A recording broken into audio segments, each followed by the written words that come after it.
Hi, thanks for joining me at my channel, Real Estate with Doc. I'm Dianne OPHELIA COLSON, and I hold a real estate broker's license in Arizona and in California, and I'm a former attorney. The question I'm going to answer today is a question that's on a lot of people's minds, and that is, are we headed for a housing crisis? Are prices of homes going to crash like they did in 2008? With Corona and with the unrest in the country, a lot of people are questioning how stable is the real estate market. Well, I'm here to tell you there are no worries. We have a very stable real estate market, and I have 5 graphs to prove that to you. So let's start with the first graph, which is all about mortgages and their availability. Now, back in 2008, anyone could walk into a loan company, throw down a tax return, and get a loan. Mortgages were available and easy to obtain. Today, we have strict mortgage standards, both for the mortgage companies and also for the appraisers. The Mortgage Bankers Association releases a mortgage credit availability index chart, and the higher the number on the index, the easier it is to get a loan. You'll see back in 2008, the index was close to 900. Today, it's around 200. So moving on to chart number 2. Today's prices are not out of control like they were in 2008.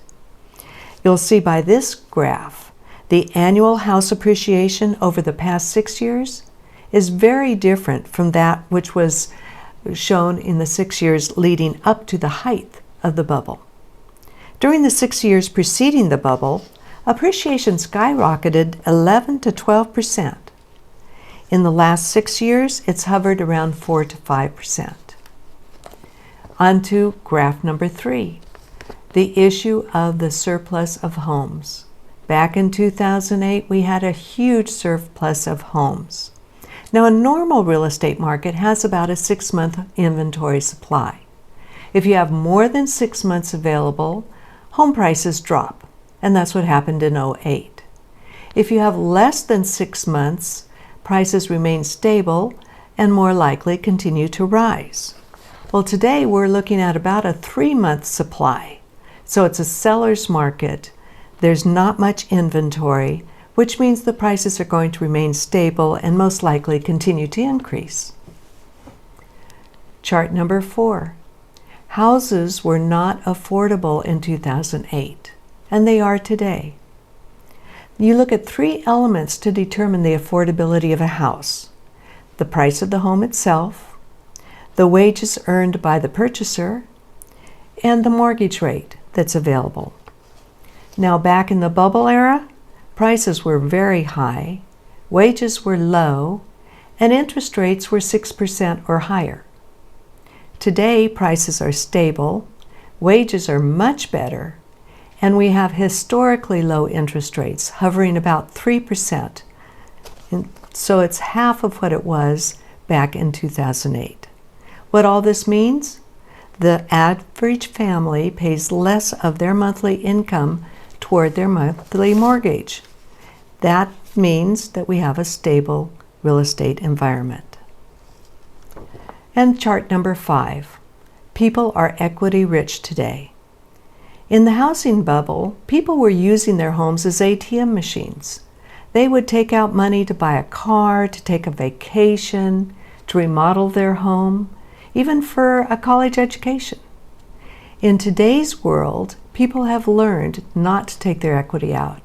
In fact, almost 60% of all homeowners in the country have 60% or better equity, and almost 40% own their homes free and clear. What this means is that even if they are having economic problems, people will sell their house. They won't allow it to go into foreclosure or a short sale. They're not going to walk away from thousands of dollars in equity and give it to a bank. So you're not going to see a flood of foreclosures or short sales. Based upon all of this information, you can rest assured that we are not looking at 2008. And in fact, our real estate market is leading the economy to its recovery. We have lots and lots of buyers out there right now. And like I said before, our inventory is low. It's a seller's market. So if you're thinking about selling your home, now's the time. Your competition is less and your price will be better. If you're buying, this is also the time because your interest rates are at the lowest point they've ever been. They're 3% or lower, which means you can afford a lot more house right now. And the same with real estate investors. It's a great time to invest. Now, if you're interested in Arizona, particularly Scottsdale or Gold Canyon, I'd love to help you out. Give me a call and let's discuss your real estate goals. And if you're looking anywhere else in the country, give me a call anyway. I'll find you a credentialed, educated broker who will make sure that your transaction is successful. I mean, after all, real estate transactions are some of the most important transactions in people's lives. So to have someone less than fully qualified is a real mistake. I thank you for joining me today. If you'd like to see future videos, they come out every couple of days. So hit the subscribe and notification button. And give me the thumbs up, it helps the ratings. And finally, if you have a question or would like to leave a comment, please do so. I answer everybody. But most important, thanks for joining me. I hope I'll see you again.